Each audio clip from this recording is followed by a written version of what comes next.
This is the Hyundai IONIQ 5, and it's one of the most striking vehicles I've ever seen. Now, it's Hyundai's all-new electric car, and not only does it look like it's been made from materials that have been mined from an asteroid, but it delivers an electric driving experience that, until now, you'd have to pay nearly £100,000 for. I have been desperate to drive this car, and today we're going to do just that. But before we go any further, if you like what you see, give us a thumbs up and subscribe for more awesome videos just like this one. I loved the look of this thing when I first saw it in the pictures, but you don't really know what you're in for until you see this in the metal, and I was really blown away. And I wasn't the only one, because wherever I go in this, it turns so many heads. The only thing that comes close to grabbing this much attention is like having a bright yellow supercar. And there's a very good reason for that, because just look at the thing. Not only do we have these ultra cool pixel lights, which we've got both at the front and at the rear of the car as well, but you also have a clamshell bonnet design, which, though is very, very simple in nature, has these really lovely creases down the side, which just gives the car so much definition. Further down, we've got this silver cladding around the side and down the skirts. Now, that's not going to be the case on every car, but it's just the version that we have spec'd here. Comes with the silver surrounds, and it looks fantastic. 20-inch wheels, which I think fits this car perfectly. I've not really got a bad thing to say about the way this thing looks. I just think it's absolutely staggering. And on the wheel arches, you also have these flicks, which I don't actually know if they provide any aerodynamic benefit, but it wouldn't surprise me if they do. But again, it's just a cool, neat little detail. Further back, we've got these two really defined creases in the bodywork, which I think works really well with the overall angular nature of this car. And you also have door handles that, while they're popping out at the moment, sit flush with the doors. The only negative aspect I'd say is that they kind of feel a little bit on the cheap side, but they still look very, very smart. And towards the rear of the car, we've got this nice, small little spoiler, and again, more LED tail lights integrated into the rear. And at the back, you can see these pixel lights even better, and it's no wonder people stare at this when you're out on the road. IONIQ 5 here in the middle of the panel, and while it looks like it would light up, it doesn't actually. The actual lights kind of go around here, but the rest here is just decorative. Now, when I first saw this car in pictures, I kind of thought it would be a bit more like a hatchback, but in reality, it's much more of an SUV. This thing sits at around the same size as something like a Tucson, which is a really quite big car. In fact, it's actually a little bit bigger than a VW ID4, and you can watch my review of that by clicking the link in the top right-hand corner. Now, what really makes this car stand out is the matte finish. Now, it's called Shooting Star Grey and comes in at £685, which is a lot of money, but in my opinion, it's totally worth it, because when you've got a car that looks this good, you really want to show off all the lines, and nothing does it better than this paint. One area where the IONIQ 5 has a real advantage against its rivals is with charging. Now, the IONIQ 5 is built on 800-volt electric architecture, which is the same as what you get on a Porsche Taycan and is almost unheard of at this end of the EV market. Now, what that means is that you can charge at speeds of up to 350 kilowatts. And while the chargers are really hard to find, if you do come across one, you'll be able to go from 10 to 80% battery in just 18 minutes. Now, another cool feature that you can get on the IONIQ 5 is something called V2L, which stands for Vehicle to Load.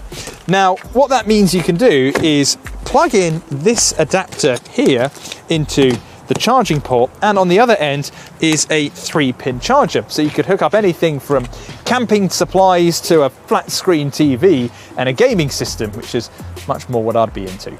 Of course, there's no engine in the IONIQ 5, but I thought I would prop the bonnet open so at least you had something to look at. Now, there are 2 battery options available with 3 different powertrains. So it all starts off with a rear-wheel drive single motor producing 170 horsepower, and that's hooked up to a 58 kilowatt lithium-ion battery, and the two combined will give you a range of around 240 miles. Now, you can add a larger battery onto that of 73 kilowatt hours, which with the single motor, now getting a boost up to 217 horsepower, will get you around 300 miles of range. You can also get a dual motor all-wheel drive car, which produces 305 horsepower. But when combined with that larger battery, you actually take a slight dip to 287 miles of range. And as is the case with everything in life, the more power you have, the worse your range is. But anyway, what we do have to look at here is a small storage compartment which can be used to store your battery cables. Now, this is the rear-wheel drive car, so we get a little bit more space down here. But if you go for the all-wheel drive version, because there's a motor, it becomes less of a boot and more of a storage tray. But if you want more space, you need to go in the back. Now, our IONIQ 5 comes with a powered tailgate, and when it's open, it'll open up 540 litres of storage, which is actually bigger than what you get on a Ford Mustang Mach-E, which is a rival to the IONIQ 5, and it's about on par with the VW ID4. But if boot space is your thing, you're going to want a Skoda Enyaq, and you can watch my review by clicking the link in the top right-hand corner. What I will say, though, is that a Skoda Enyaq doesn't look nearly as cool as an IONIQ 5, and we do have a lot of space back here. What's also cool is below the boot floor, we have a bit more storage for the tyre repair kit, the 3-pin charger for home charging, and also somewhere to store the V2L charger. So while it's not the biggest boot out there, there's plenty of space back here for pretty much all your needs. Pricing for the IONIQ 5 starts at a very reasonable £37,000, but naturally that goes for the smaller battery and single motor option. If you want to go for the bigger battery, then you'll be paying between £45,000 and £49,000, depending on which motor configuration that you go for. Now, what I've been doing is having a look on the Yes Auto app, and there are already plenty of deals available for new and nearly new IONIQ 5s, so you don't have to go into an ultra long waiting list if you don't want to. As the IONIQ 5 is such a big car, it feels really spacious and airy in here. And that's because, well, it is. You see, this center console doesn't actually connect up with the dashboard, so it means that you have a lot more space between yourself and the passenger. But it's practical too. While we have a very minimalist center console design, the cup holders are exactly where you want them to be. And the armrest is plonked in the middle of the two seats. Below that is a large storage tray and a wireless phone charger, though there are a few USB ports if you want to physically plug something in. Our top-of-the-line Ultimate car comes with these very lovely and comfortable leather seats, and that contrasts nicely with these panels on the doors, which look as though they've been made of recycled materials. Hyundai has also tried to make a seamless vent system, which sort of works, and the overall quality of the plastics isn't bad by any stretch of the imagination, but they're not the nicest either and can feel a little bit cheap in some areas. Of course, what dominates the cabin though is this very large panel with two huge displays. Now, something interesting to note though is that you actually have a white bezel with white graphics, which is really different to what you get on pretty much any other car, which always goes for black panels and darker graphics for that more subtle look. It's a bit jarring at first, but it gives the car that really airy feel. Now, the infotainment system is very similar to what you get in other Hyundais today. It's dead simple to use and reacts really quickly, and it just feels very techy, and that's the kind of atmosphere that we're getting with the futuristic IONIQ 5. And that's partnered up with a new digital instrument cluster, which is tailored to the IONIQ 5 because we have things like battery readout as well as efficiency, and the graphics also change a little bit when you go into different driving modes. Handily though, there are a row of shortcut buttons below the infotainment screen, so if you're driving and you just want to quickly press a button, you can get to pretty much all the core menus using these physical buttons. We've also got a new steering wheel design with 2 spokes. It's lovely to hold, and you actually get these buttons which look like they're touch-sensitive haptic buttons like you get on the VW ID4, but they are actually physical buttons. And there are a couple of paddles behind the steering wheel for energy recovery under braking. Pretty much everything that you see in here comes as standard, so the only real differences between the different models are your self-driving features and also these leather seats which come with the Ultimate car. Pretty much everything else comes as standard, so the IONIQ 5 is a really high-tech car for the money. I've got so much space in the back of the IONIQ 5 that it feels like I'm in a limousine rather than a family electric crossover SUV thing. Anyway, I mean, look at the amount of legroom that I've got. I can barely stretch to the back of the driver's seat, which is in my position. Now, I'm just under 6 foot, but even if you're a giant, you're still going to have plenty of legroom back here. And the same goes for headroom. I've got absolutely loads still to go, so if you're 6 foot and over, you'll be able to fit in the IONIQ 5, no problem whatsoever.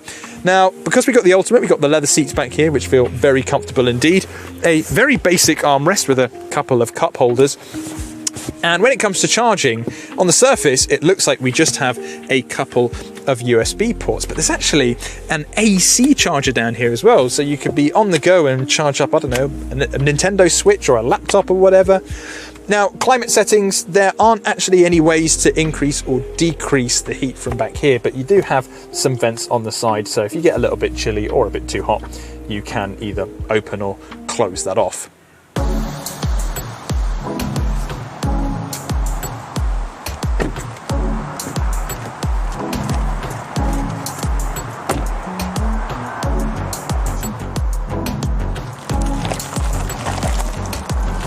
The IONIQ 5 looks so quirky, you just want to jump in and see what it's like to drive. And now that I'm behind the wheel and I've spent a fair bit of time driving it, I can safely say it's very, very good and very, very easy to drive. So I'll go over what we're actually driving at the moment. It's the top spec model, the Ultimate car. However, we don't have the all-wheel drive system, which is the most powerful model. Instead, we've got the rear-wheel drive motor with the larger capacity. And that means that technically we have the biggest range in this car with around 300 miles. But as is the case with all EVs, in the real world, when you've got the air conditioning on and you want to listen to the radio, you're gonna get closer to around 250, 260, which I still think is plenty. And speaking of plenty, I think that even having just 217 horsepower is perfectly fine for this. I've not felt like I've wanted the all-wheel drive car in the slightest, and a lot of the time I'm going around in eco mode because I'm wanting to save as much battery as possible, and I never really feel like I need to change into any of the other driving modes. And I find this is the same case pretty much with all electric cars. You get a lot that have these crazy 0 to 60 times, massive amounts of performance, but you're compromising quite a lot on range, whereas really the sweet spot for all cars is having the bigger battery and usually the entry-level or mid-spec motor system. But enough about performance in a car that is not really sporty in the slightest. What's the ride like? And admittedly, this is the area of where I feel as though the IONIQ 5 is the weakest. It's perfectly fine if you're on a motorway, it's nice and smooth, and most roads you're not really going to notice any issues with it. You'll find on certain roads with bumpy patches on them, the car can judder and shudder around a little bit.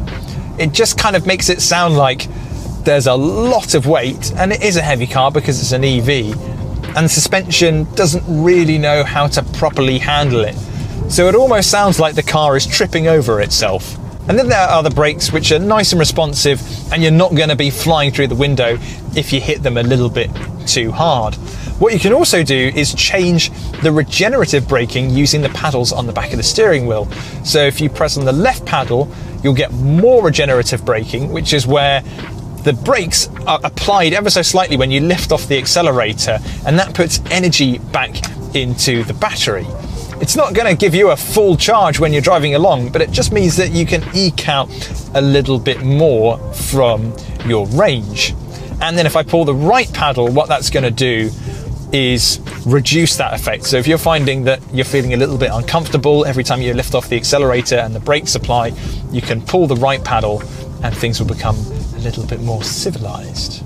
Now we've got Hyundai's full suite of semi-autonomous driving modes in the IONIQ 5, and that doesn't just include your standard lane keep assist and adaptive cruise control, but it'll also change lanes for you if it thinks the criteria has been met.